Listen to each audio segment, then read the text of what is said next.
Hi guys, இன்னைக்கு நம்ம பார்க்க போற படத்தோட ரிவ்யூ வந்து இந்தியன் 2. ஓடவும் முடியாது, ஒளியவும் முடியாது. இந்த படத்தோட ஒன்லைனர் பாத்தீங்கன்னா ஒரு 4 யூடியூபர்ஸ் இருக்காங்க. அவங்க வந்து சமுதாயத்தில் நடக்கிற சீர்கேடுகள்லாம் தட்டி கேட்பாங்க. அப்ப என்ன பண்றாங்க, இவங்களால அதை தட்டி கேட்க முடியலன்னு சொல்லிட்டு இந்தியன் தாத்தாவை திரும்பி கொண்டு வரலாம்னு சொல்லிட்டு கம்பேக் இந்தியன் ட்ரெண்ட் பண்றாங்க. சோ அமைதியான வாழ்க்கை வாழ்ந்துட்டு இருக்க இந்தியன் தாத்தா என்ன பண்றாரு, வந்து ஊழல் பண்றவங்களை கதற விடுவார்னு பார்த்தா படம் பார்க்க போன நம்மள 3 மணி நேரம் கதற விட்டாங்க.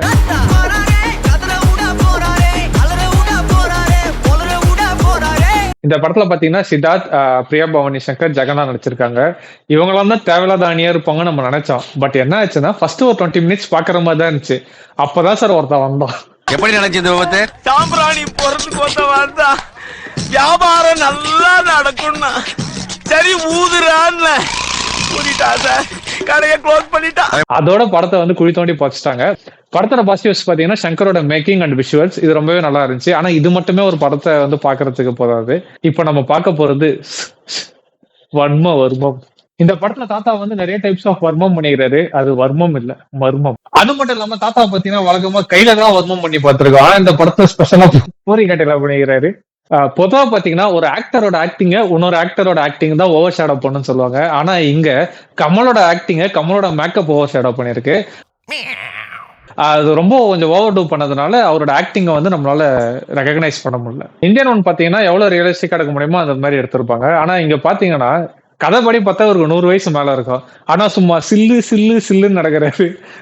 அது மட்டும் இல்லாம யூனிசைக்கிளை வச்சு பண்ற ஸ்டன்ஸ், அப்புறம் வந்து இந்த 6 பேக் ஃபைட்ஸ், இதெல்லாம் தேவையில்லாம ஒரு கமர்ஷியல் வேல்யூ ஆட் பண்ணணும்னு சொல்லிட்டு ஆட் பண்ணிருக்காங்க. அது ரொம்ப வேகா இருக்கு.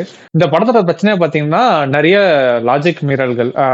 கமர்ஷியல் படம் தான் லாஜிக் பார்க்க கூடாதுன்னு சொல்லுவாங்க. பட் இருந்தாலும் ஒரு அளவுக்கு மேல பண்ண இந்த படத்துல பார்த்தா ஊழலை தட்டி கேட்கற மாதிரி எடுத்திருப்பாங்க. ஆனா இந்த படத்திலேயே ஊழல் பண்ணிருக்காருன்னு நம்ம அணிறது. அவரை யாரும் தட்டி கேட்கல. ஆக்சுவலா லெத்தாஜிக்கான ஒரு எஃபர்ட். பிஜிஎம்க்கு அந்த அளவுக்கு கான்சன்ட்ரேட் பண்ண விட்டுருக்காங்க. முக்கியமா பாரா பாட்டு வந்து ரொம்ப நல்லாவே ரீச் ஆயிருந்துச்சு. பட் அன்பார்ச்சுனேட்லி படத்துல அது யூஸ் பண்ணாம எழுந்து போகும்போது போட்டது யாருக்கு என்ன பயன் தெரியல.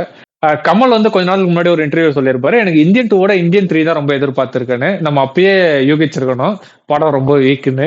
ஆக்சுவலா இந்தியன் 2 கதை பாத்தீங்கன்னா ஒரு மணி நேரம் கதை தான். அதை ஜபு மாதிரி இழுத்து 3 மணி நேரமா 0 டாலரன்ஸ்னு கொடுத்திருக்காங்க. பட் அந்த டாலரன்ஸ் வந்து ஆடியன்ஸ்க்கு இல்ல.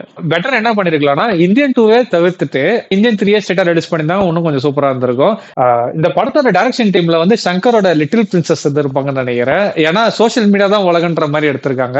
ஒரு 4 பேர் ட்வீட் போட்டோன்னா அது வேர்ல்டு வைட் ட்ரெண்ட் ஆகிற மாதிரி காமிச்சிருக்காங்க.